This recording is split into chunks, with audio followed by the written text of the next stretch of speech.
She promised the mayor's son forever in a capsule. My revenge ended her world. At the town's time capsule ceremony, a key fob was dug up. It was engraved with my wife's name, next to the mayor's son.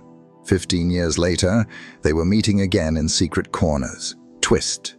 My wife's affair had been buried and promised to return. I built an invisible system of sound to haunt only them. My silent revenge rang through the square until her world collapsed.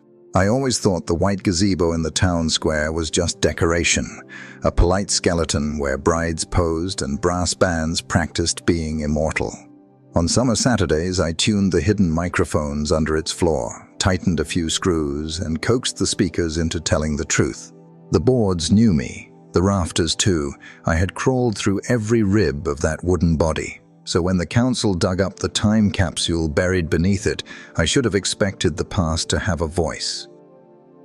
It spoke with the brittle clatter of a tin cylinder being unsealed. The mayor sliced the ribbon, held the capsule like a fisherman rising with a metal catch, and the brass band blurted something patriotic as if to bless the excavation. Children lifted balloons the color of sherbet.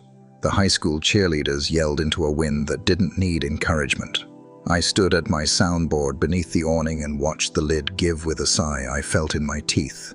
Out came paper relics and plastic jokes. A cassette no one could play anymore. A Polaroid of teenagers leaning on a Camaro. A receipt from a diner that closed the year before our daughter was born.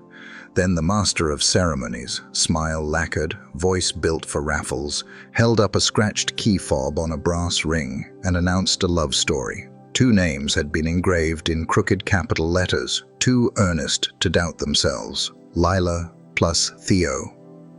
The crowd laughed the way small towns do when they think the past is a harmless pet.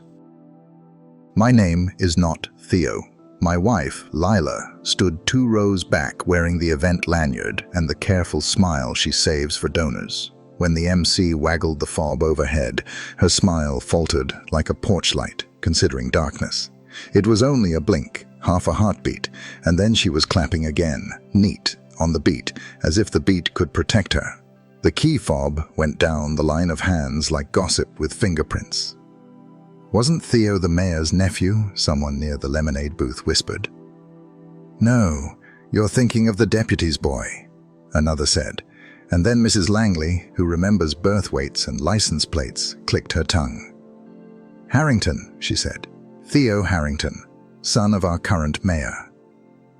The Harringtons, a family name that lands in your lap like a lapdog that is really a wolf. They've never officially owned our town, but somehow we live in their house. Theo left for Denver and came back with better shoes and a grin that made important people believe in him. He's younger than his father and harder to read because money that learned to smile also learned restraint. When the crowd thinned, the fob lay abandoned on the display table with the cassette and the receipt, as if love were a trinket with no pockets left. No one claimed it. I picked it up and felt a pulse that wasn't mine, old heat stored in cheap metal. I slipped it into my pocket because leaving it there felt like littering my own marriage. "Great pull today," Lila said later, voice too bright, hands too still, the tells of a practiced liar who wishes she weren't. "Did you know it would be in there?" I asked. "In what?" she said, buying time the way gamblers buy drinks. "The capsule, that key fob." She looked past me toward the gazebo, toward the place where a teenager must have knelt 15 years ago and asked a souvenir to become a promise. "We all put things in the box," she said lightly. "Menus, flyers, dumb stuff." It was a game. Her hands stayed folded on the edge of the soundboard, quiet as mice. When Lila lies, her hands are the first to go silent. That night, I set the fob in the middle of our kitchen table, like a coin on an altar. Theo plus Lila carved in a confidence only the young can afford. Lila cooked pasta, talked about parade signage and budget approvals, and never once let her eyes fall to the metal moon between us. After dinner, in the dark, I whispered to the ceiling fan, "You could have told me." She turned onto her side, The mattress gave a small, diplomatic sigh. "Told you what?" she said into the cotton. "That you made a promise under the gazebo to a man who isn't me." "It was a long time ago," she answered, and the distance in her voice measured more than years. "Time doesn't bury promises," I said. "People do." She didn't reply. Silence is a sentence when it arrives in the right order. I stared at the glowing clock and wondered if forgiveness had a rehearsal I had forgotten to attend. Morning came in polite slices through the blinds. We performed the choreography of truce. Coffee, 2 mugs, the clatter of cereal for a son home from college, and a daughter sending texts from a dorm 2 hours away. Lila left for City Hall in a navy dress that knew how to behave, heels clicking like punctuation. I drove to the community center to cure a stubborn feedback loop that had decided guilt is the correct frequency for the human ear. On the way, I stopped at the old gas station at the edge of town, where the engraving kiosk still sits like a magician's prop. Cody, the original engraver, retired to Florida, but his niece Mira runs the place now with magnifying lenses on a chain around her neck. She remembered the order before I could finish the question. "Summer before the flood," she said. "Boy with a grin that looked like it had investors. Girl with laughing eyes." He brought the fob in. They picked it up together. "Did you know her?" I asked, and Mira's mouth softened. "I know people better than names," she said. But she had that look, like she was almost convinced she deserved a big story. She straightened the lenses and slid the fob back across the counter. Some stories keep convincing themselves. The square was half torn down when I returned, vendors packing sugar and paper into plastic tubs, confetti glued to the brick by melted popsicles.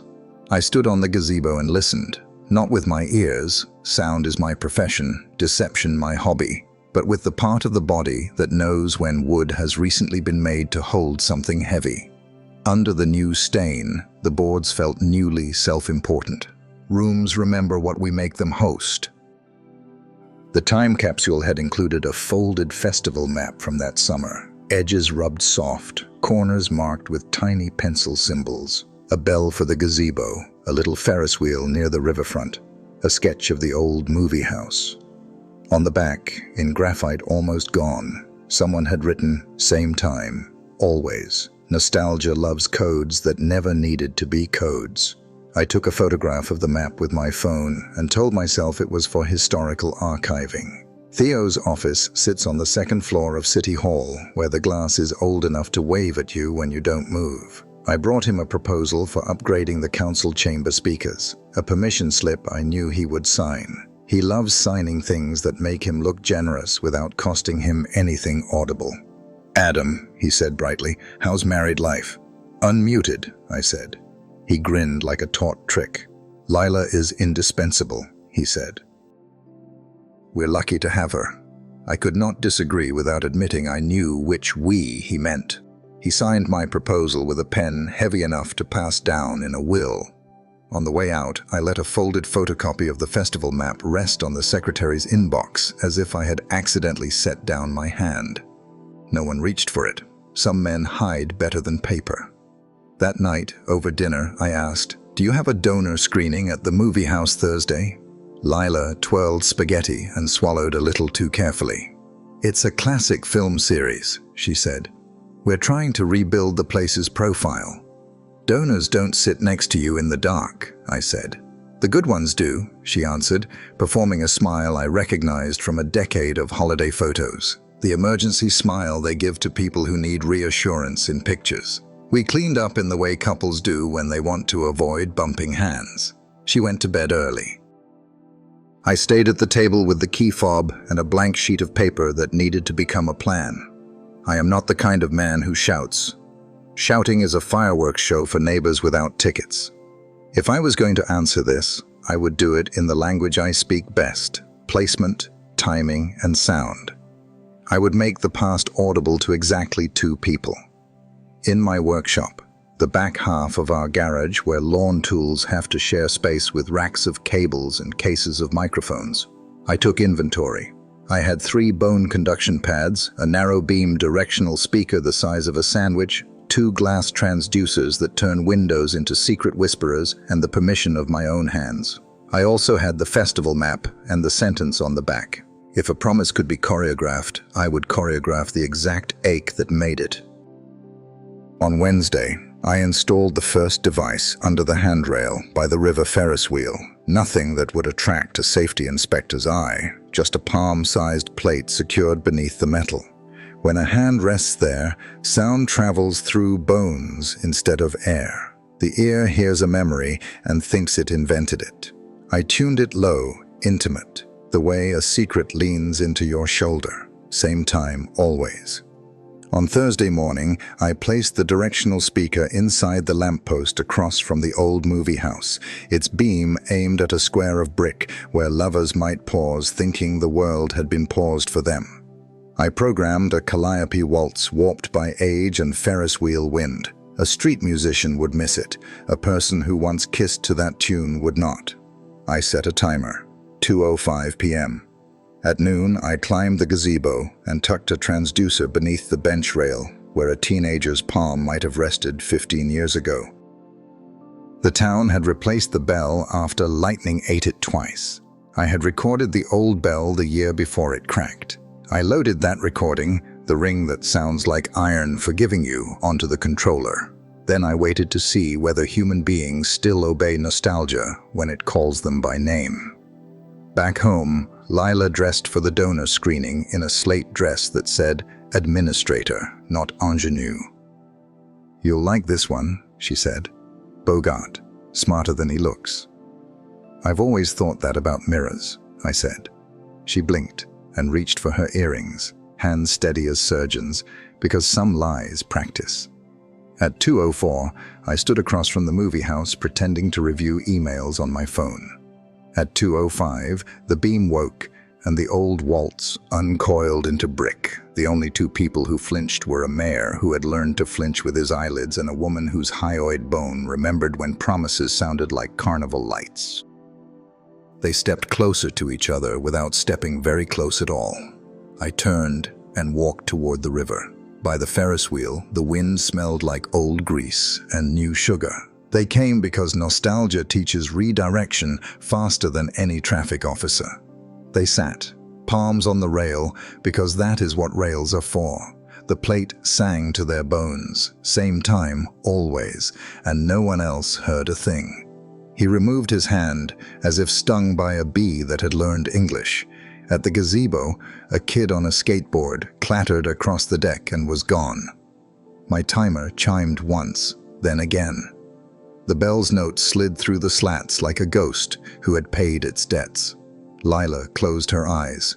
Theo's jaw worked, as if chewing a word that wouldn't dissolve. I stayed where people could see me because seeing is a kind of alibi. I did not speak to either of them. I did not need to.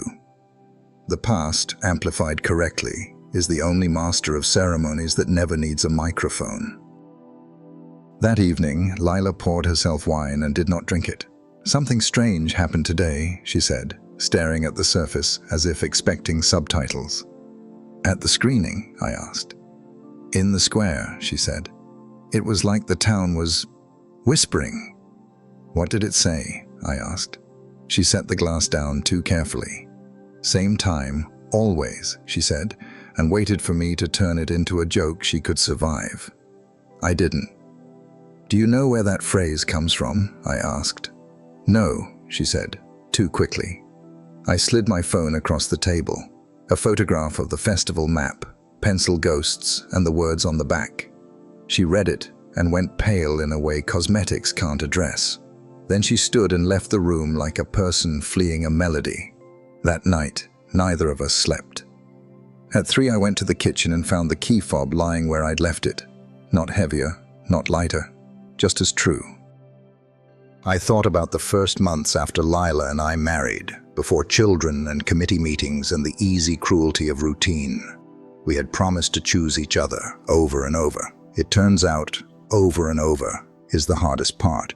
If you're still here with me, if you've ever felt a sentence lodged in your throat like mine, do me a favor. Drop a line below telling me whether you would have confronted her in the square or built a quieter trap like I did. Hit the little thumb if you want more of these slow burn stories where the loudest sound is the one people refuse to hear. I read every word after midnight when the house finally admits what it's been thinking all day. The next morning, Lila made pancakes like an apology you can put syrup on. She asked about our son's car, our daughter's roommate, the library roof fund. I answered like a man making sure his voice still belonged to him. Then she said, "I'm meeting the mayor at 11 about the Veterans Parade." "The mayor," I repeated, polite as upholstery. "It's routine," she said. "And the square?" I asked. She didn't ask which square. At 10:55, I stood at the opposite corner of City Hall with a coil of cable on my shoulder, a prop that makes any man invisible in a building that worships utility. Theo came down the steps with the lope of someone who assumes the curb will do the work of lowering itself. Lila joined him without joining him. They walked the long way around the square. They didn't look at the lamppost, or the bench, or the gazebo. I had made myself clear without saying a word. Part of me hated myself for how much I enjoyed that. Part of me hated the part of me that enjoyed it. Both parts were mine. That afternoon, I drove to City Hall with a new proposal, this one for installing a discreet line array under the gazebo eaves for summer concerts. Theo signed it with an eagerness that looked a lot like relief. "I appreciate your professionalism," he said, a sentence men use when they can't say thank you for not wrecking me.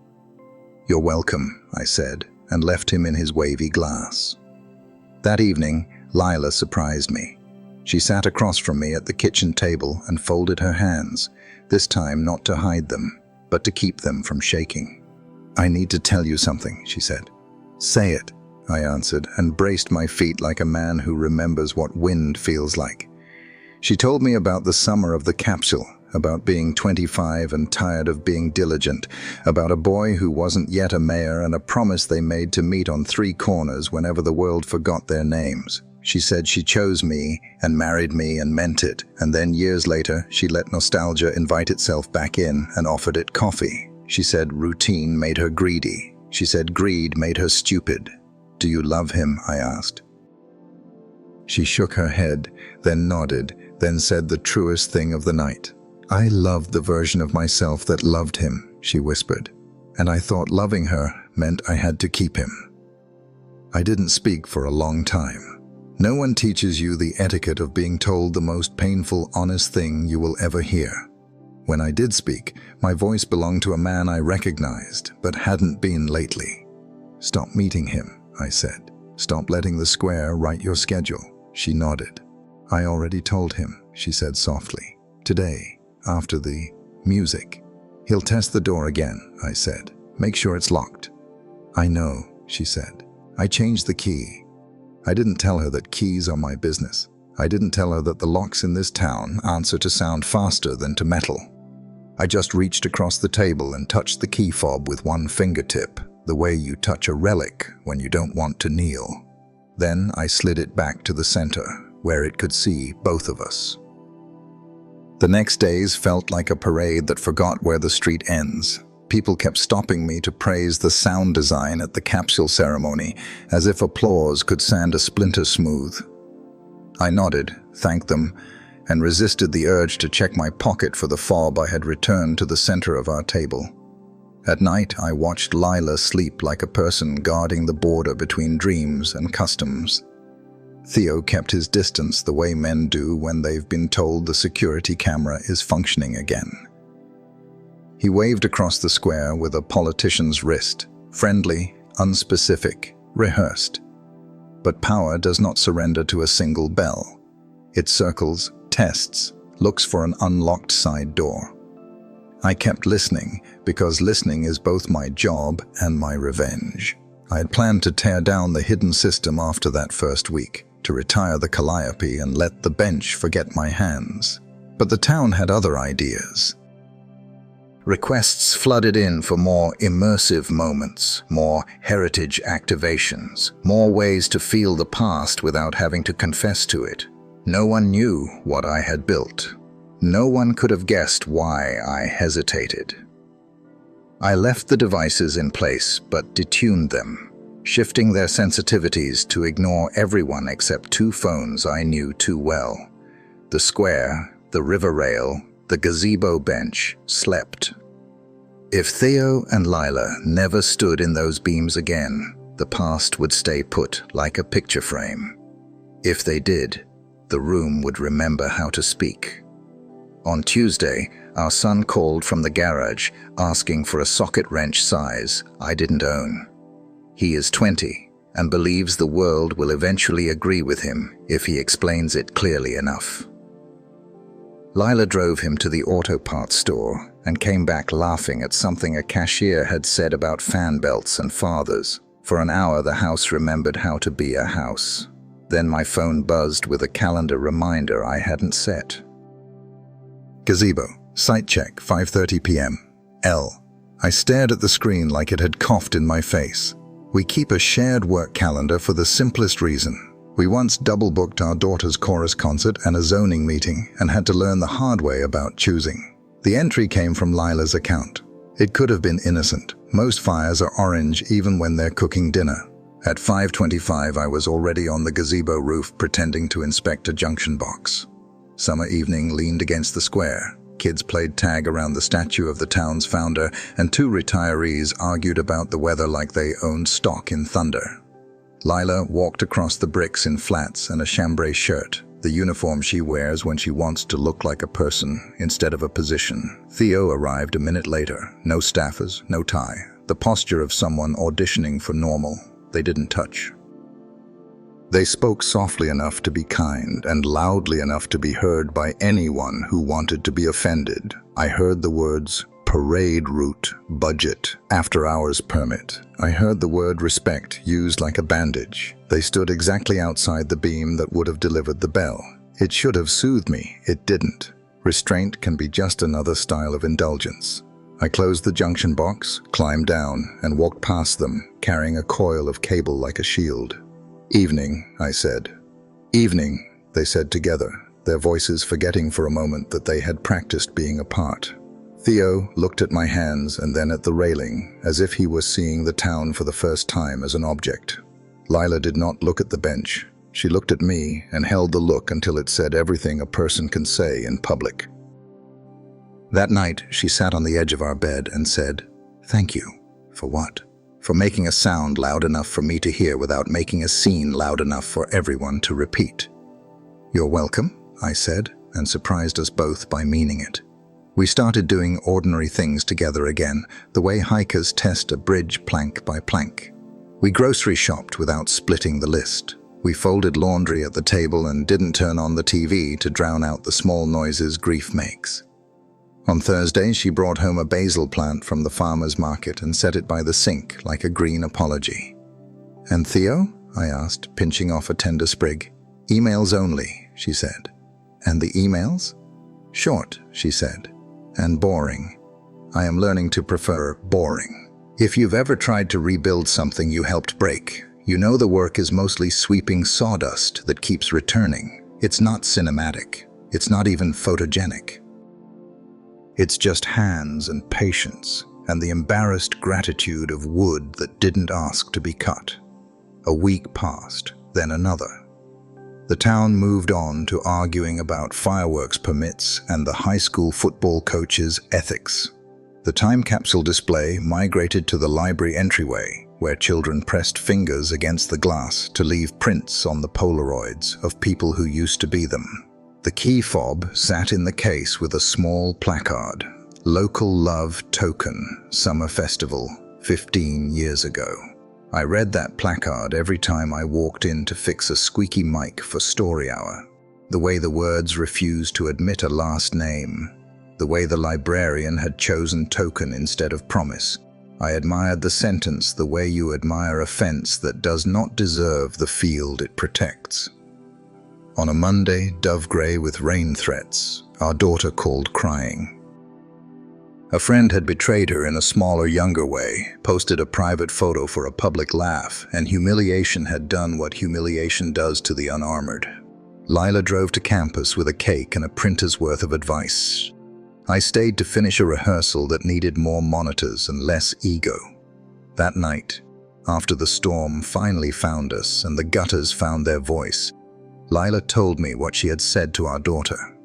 That shame loves a spotlight, so your job is to turn off the stage and walk her to the door, she said, tapping the table once, as if to punctuate the lesson.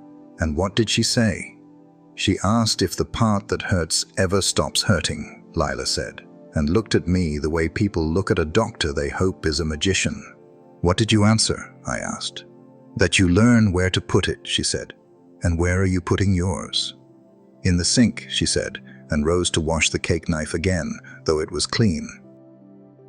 3 days later, the mayor announced a Heritage Night at the Square, a city-sponsored pop-up of archived music and projected photos from past festivals.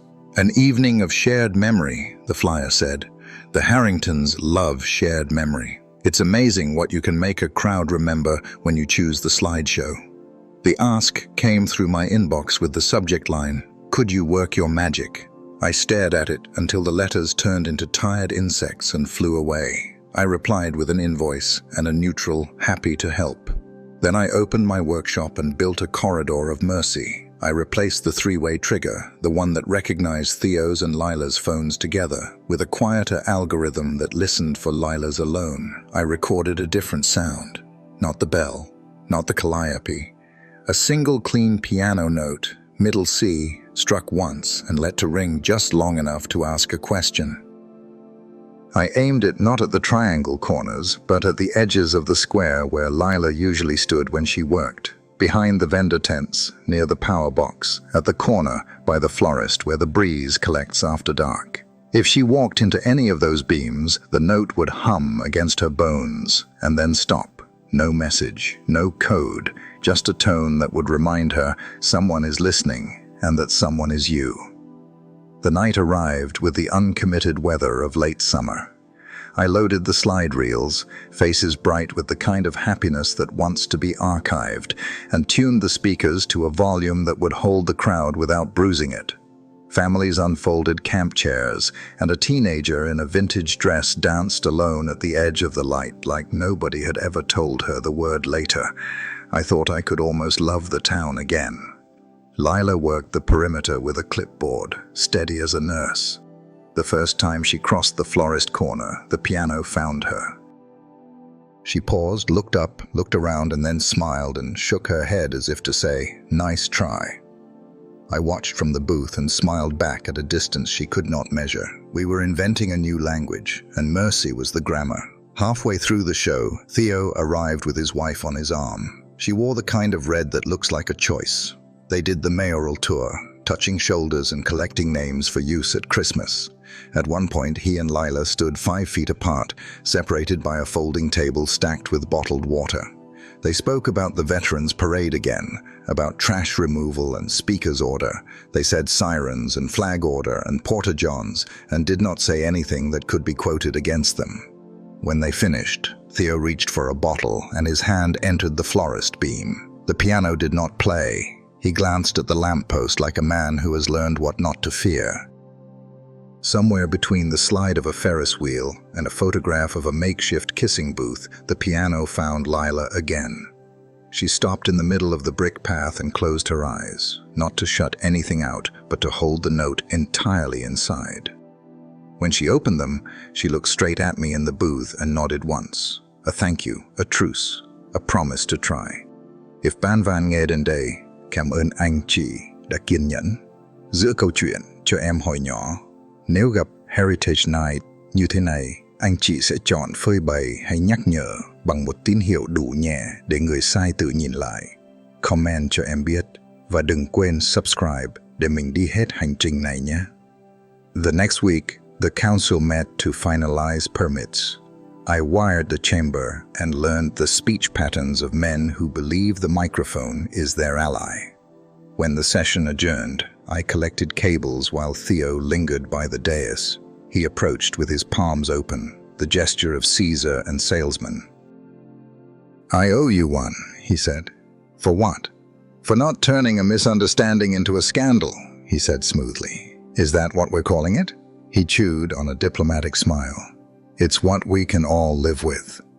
I'm not trying to live with anything, I said. I'm trying to live in something. There's a difference. He nodded, the way men nod when they realize the boat they thought they were steering belongs to the river. Then he lowered his voice to the volume of secrets. She's good at her job, he said. She is, I said. And you are very good at yours. Say the thing you came to say, I told him. He exhaled. I'll keep to business. You have my word. Keep it to yourself, I said, and wound the last cable into a circle that would not tangle. For a while, that was enough. The square behaved. The lamppost forgot my beam. The bench remembered children again. Lila and I grew a routine that didn't taste like poison. She came home tired in a way I could be proud of. I cooked more than I used to, and the basil plant thrived like a thing that refuses to learn fear.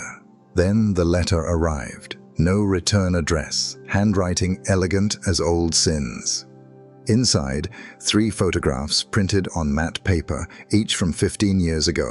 Lila and Theo by the Ferris wheel, by the movie house, under the gazebo. Smiles like mortgages, eyes like credit. Under the photos, a note in that same patient hand. You forgot something in the ground. It isn't done with you. Lila stood at the counter, holding the letter the way she holds our children's baby shoes when she reorganizes the closets. Where did this come from, she asked. The mail, I said. Who would? Anyone who enjoys being necessary, I said. We stared at the photographs until the paper warmed. Then she slid them back into the envelope like she was rescuing them from weather. I'll call the clerk, she said. If the display box isn't sealed, someone might have helped themselves. Or someone already had copies, I said. She closed her eyes. I hate that version of me. I hate that I made a version of me so easy to copy. That night, she didn't sleep again. At 3, I heard her downstairs moving through the rooms without turning on lights. At 4, I found her at the kitchen table with the basil plant pushed to one side and the envelope open. Say what you're thinking, I told her. I'm thinking maybe we should leave, she said. Move to a smaller town where no one knows how to spell Harrington. People learn faster than we give them credit for, I said. And you? I'm thinking this is a test of whether we chose each other or just chose convenience, I said. Morning brought a text from the librarian. We found our display case open. Could you check the latch? Of course. Everyone is always polite while the house is burning. I drove to the library and fixed the latch, which was not broken. Someone had picked it with love. On my way out, Rachel Harrington was walking in. She is the mayor's wife and the town's better half in all the ways that don't get photographed. She stopped when she saw me, smiled politely, and then didn't move. Mr. Keller, she said. Mrs. Harrington, I said. Will you walk with me? She asked, and I did, because sometimes the shortest distance between 2 points is shame. We sat on the library steps like teenagers skipping class and looked out at the square. She folded her hands in her lap and said, I'm not here to accuse you of anything. Thank you, I said. I'm here to thank you for not doing anything you could have done, she said. I looked at her. She met my look with the professionalism of someone who has done harder things for worse men. He's not careful, she said. He never has been. I am tired of teaching the same course. I'm not interested in destroying him, I said. Good, she said. I am not interested in repairing him. We sat in a silence that felt like a treaty. Before she left, she touched the railing and said, You made something clever out there. Make sure you use it for mercy more than once. I went home and found Lila on the porch with a blanket and 2 mugs. She held out one without a speech. We sat and watched the square practice being a photograph. After a while, she said, Did you ever love anyone before me? Yes, I said. Do you ever think about her? I think about the version of me who thought loving her meant I would never be afraid again, I said. And now, Now I think fear isn't the problem, I said. Lying to it is. She nodded like a student who has finally accepted an equation. I told Theo I'm moving departments, she said. There's an opening at the Arts Council. Less proximity. How did he take that? He said the town needs me where I am, she said, and then smiled a tired smile. I told him the town needs me alive and boring. The transfer took 6 weeks and 3 votes in a room where 4 people make decisions for 40,000. During that time, the anonymous letters came twice more, always with photographs, always with that sentence about unfinished ground. We locked our doors in our faces. I did not resurrect the bell. I tuned the piano lower so only Lila could feel it. On the last day of her job at City Hall, Lila cleaned her desk the way the ocean cleans a beach, taking back some things and leaving others washed and unrecognizable. She brought home a mug that used to say, "World's okayest boss," before the handle cracked, a stapler older than our children, and a framed photo of the square at dusk. I held the frame and saw what she had seen when she chose it, light that doesn't ask questions. That night we ate on the porch. The basil had exploded into confidence. She said, "Thank you for not making me prove I'm good every hour." "I am not the court," I said. "No," she said, and laid her hand over mine, as if to remind both of us how hands solve certain problems. "You're the room," she said, "and I'd like to stay." At the Heritage Night's encore, I did something I hadn't planned. I aimed the beam at the center of the square and recorded my own voice for once. Not an accusation, a question. Where do you want to be when the music stops? When the crowd thinned and the vendors counted bills, I triggered it. The question walked across the bricks, not to Lila or to Theo, but to anyone standing at the one square of light I had chosen. A child heard it and laughed. An old man heard it and said, "Home." Lila heard it and stepped into the beam like a person stepping onto a scale and finding the number kind. "Here," she said aloud, to no one but me. "Here," I said, and shut down the board. The next morning a final letter arrived. No photographs. Just a single brass ring, the twin of the one from the capsule, scuffed, warmed, familiar, empty. And a note. "It's finished. We never found out who sent them. Maybe a clerk with a conscience, maybe an old friend with a grudge, maybe a past self who finally got tired of waiting for the present to grow up. We put the ring on the mantle and let it be nothing again." Sometime in September, Theo announced a candidacy for state office. The town applauded like it always does, for the idea of departure and the convenience of forgetting. Rachel did not stand at his shoulder for the photo. Instead, she attended a book club at the library and donated a little anonymous check to the roof fund. The librarian asked me to thank the donor if I ever met her. "I already did," I said. By October, Lila's transfer was complete. She came home with paint chips and grant proposals and hands that smelled like rope and canvas. We began to talk about leaving the key fob in the display forever. "Let it be a museum of my mistakes," she said. "Let it be a museum of choices," I said. We didn't disagree so much as see the same house from different streets. On the last warm Saturday, the town held a harvest fair. I tuned a small stage for school bands and showed a 4th grader how to coil cable without teaching her to fear tangles. Lila ran an auction for art students' supplies and argued a man into paying twice what he'd planned. Toward dusk, I walked to the gazebo and set my palm on the rail where the transducer had slept all season. I hit the switch and let the bell speak one more time. Not for Lila, not for Theo, for me. The note rose through my wrist and into the little bones that have held my days together. I closed my eyes and felt forgiven, not by any person and not for any particular offense, but by a town that had allowed me to make a sound that did not humiliate anyone into goodness. I still had one more thing to do. After closing time, I unscrewed the directional emitter from the lamp post, the bone pad from the river rail, the glass transducer from the gazebo bench. I wrapped each in soft cloth and put them away in a box I labeled with a joke no one but me would understand. Audience of 1, Tools are innocent until we hire them. It felt right to retire them before they started looking for work. That night I placed the box beside the basil and the brass ring and the bills. I looked at Lila and didn't think of the girl in the photographs anymore. I thought of the woman who moved departments and learned to prefer boring over myth. I thought of the two of us learning to stand in the same beam at the same time without a soundtrack, ensuring we believed it. "Tomorrow," I said, "let's plant something." "Basil has already taken the house," she said, smiling. "Not in pots," I said. "In the ground.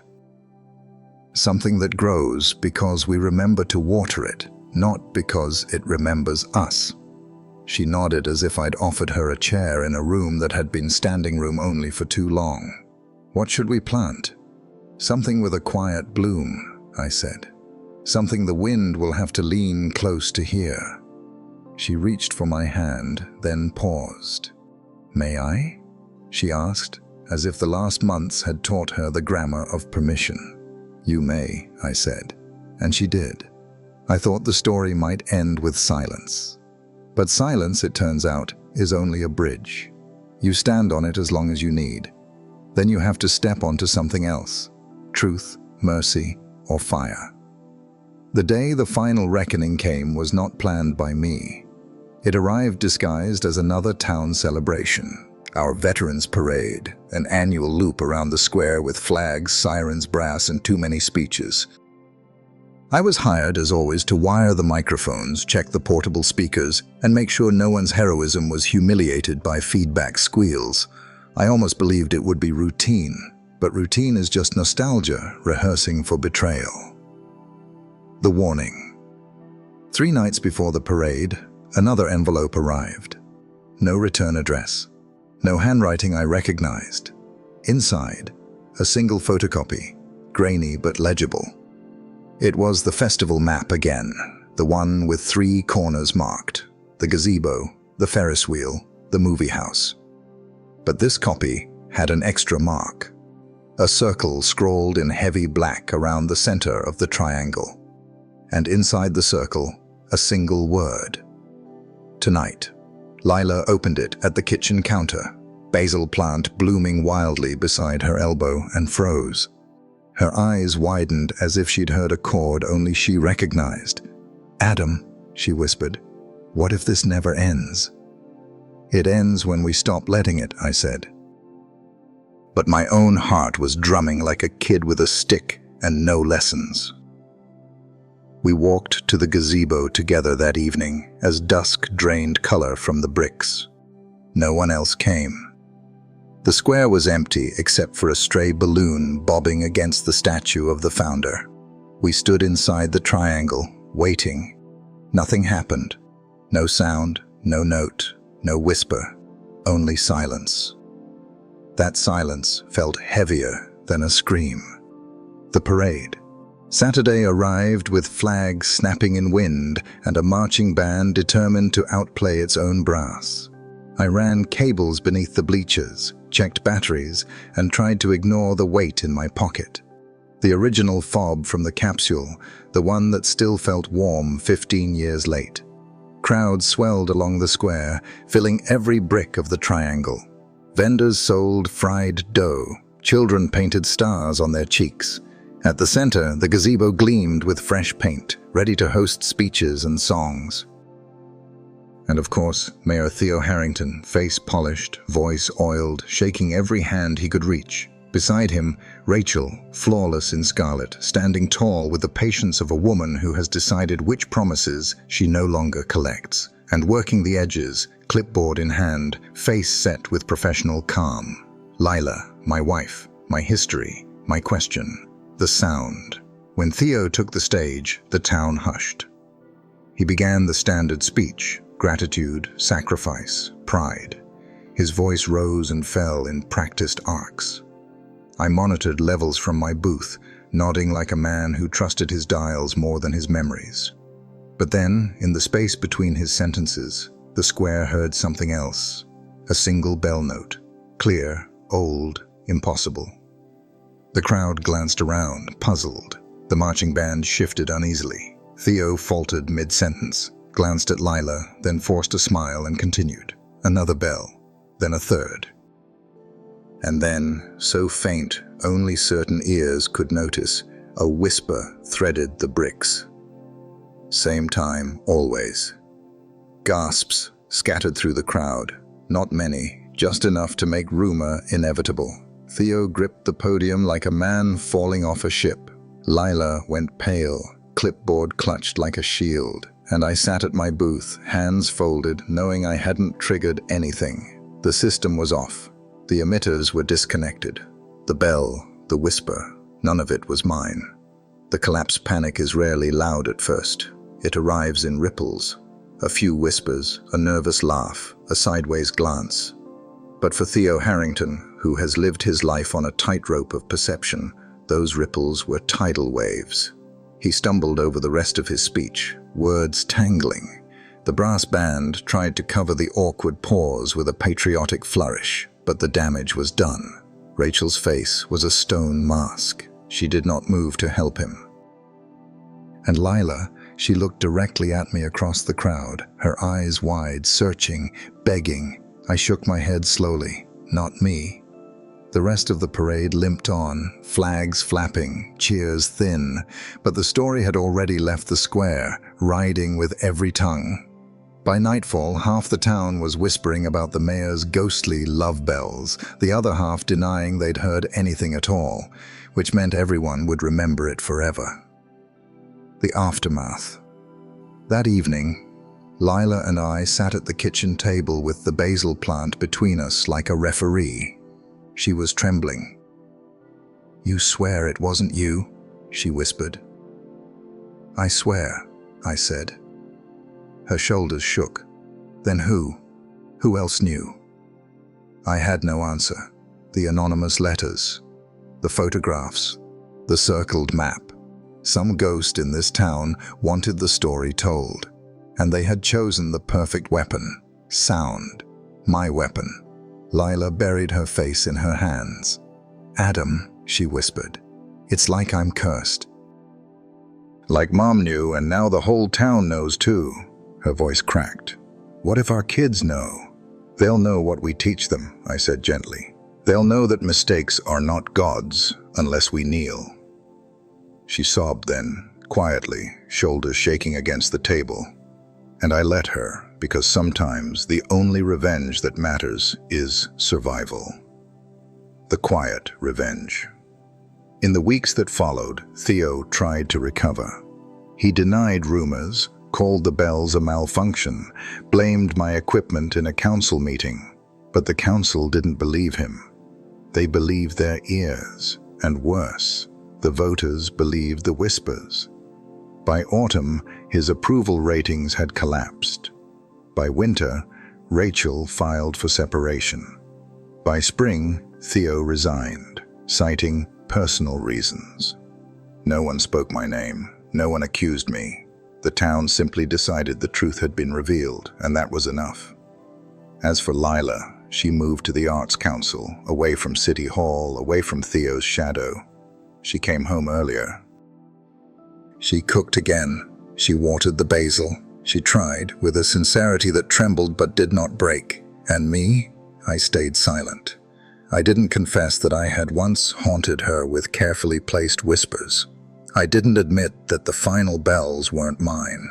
I let the town believe what it wanted, because silence, when chosen, is louder than any microphone. The ending that isn't one night, months later, I walked to the gazebo alone.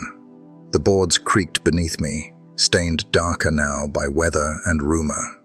I placed the original fob on the rail, the one engraved Lila plus Theo, and whispered to the empty square, "You had your time. Now you're just metal." Then I left it there, for the wind, for the rain, for whoever needed a relic to remember that promises can rot. When I got home, Lila was asleep on the couch, a book fallen across her chest. I stood over her and thought about the girl in the photographs, the woman at the podium, the wife trembling at the basil plant. And I realized she would spend the rest of her life hearing bells no one else could hear. That was her punishment, her revenge, her inheritance. And me, I still hear them too, sometimes. Low, clear, impossible.